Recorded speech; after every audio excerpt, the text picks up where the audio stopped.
ET शिक्षक संघर्ष समितीने शिक्षकांचे थकीत पगार त्वरित अदा करण्याची जोरदार मागणी केली आहे। महिन्यांपासून वेतन न मिळाल्याने शिक्षक आर्थिक अडचणीत सापडले आहेत। काहींचे बँक लोन थकले असून घर खर्च, शाळा फी यामुळे अनेकांना नैराश्याने ग्रासले आहे। समितीने सांगितले की शालार्थ प्रकरणात शिक्षक दोषी नसून तरीही त्यांचे पगार थांबवण्यात आले हे अन्यायकारक आहे।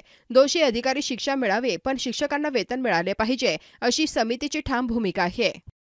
मी सुरेश रावण धारणे, सहाय्यक शिक्षक, नागपूर इथे कार्यरत आहे।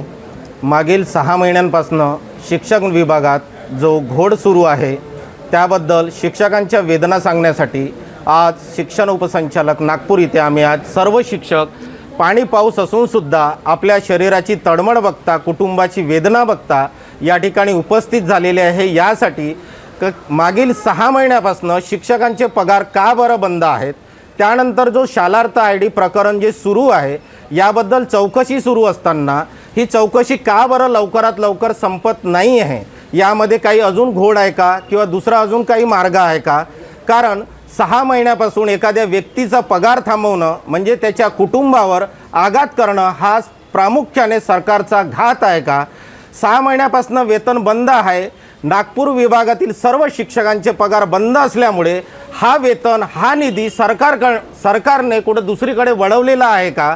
आम्हाला आमच्या पगाराचा मोबदला, आमच्या कामाचा मोबदला सरकार का बरं देत नाही आहे हे आमचं मागणं, हे आमचं दुखणं घेऊन आम्ही या शिक्षण संचालक या कार्यालयात आलेलो आहे।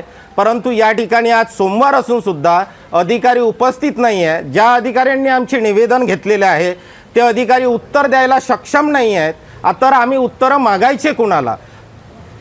नमस्कार, मी गीतांजली कुर्जेकर, सहाय्यक शिक्षिका, नागपूर। तर आमचं सर्वांचे इथे जे जमा झालेलो आहोत आम्ही आज सणा त्योहाराच्या दिवशी आम्हाला लेडीज लोक, जेंट्स लोक सर्व इथे जमा झालेलो आहोत। कशासाठी झालेलो आहोत? जर आम्ही एक शिक्षक आहोत तर आमची जी रोटी आहे, आपल्याकडे एक जर कामाला येत असेल तरी आपण तिचे पगार रखडून ठेवत नाही। मग आम्ही एक शिक्षक असून आम्हाला हा अपमान का बरं सहन करायला लागत आहे?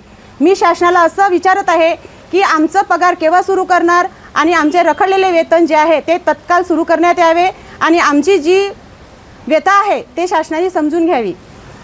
आणि सर आहेत, वंजारी सरांनी आमची व्यथा समजून घेतली, तसंच जे पण अन्य मंत्री वगैरे आहेत त्यांनी पण आमची व्यथा समजून घ्यावी।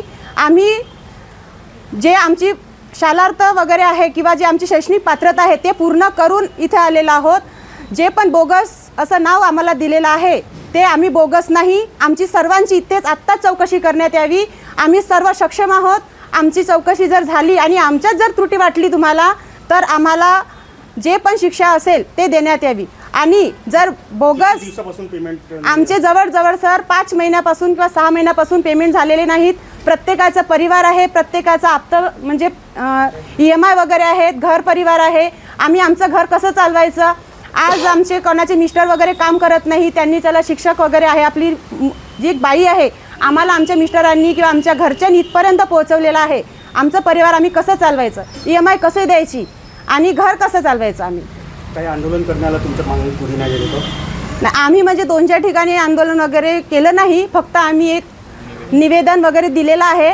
पण जसं सरांनी सांगितलं की यापुढे जर झालं नाही तर आंदोलनाचा इशारा जो दिलेला आहे, आम्ही सर्व महिला शिक्षिका आणि सर्व पुरुष शिक्षक त्या आंदोलनामध्ये सहभागी होणार आणि आमच्या मागण्या शासनाने त्वरित पूर्ण कराव्या अशी नम्र विनंती आहे।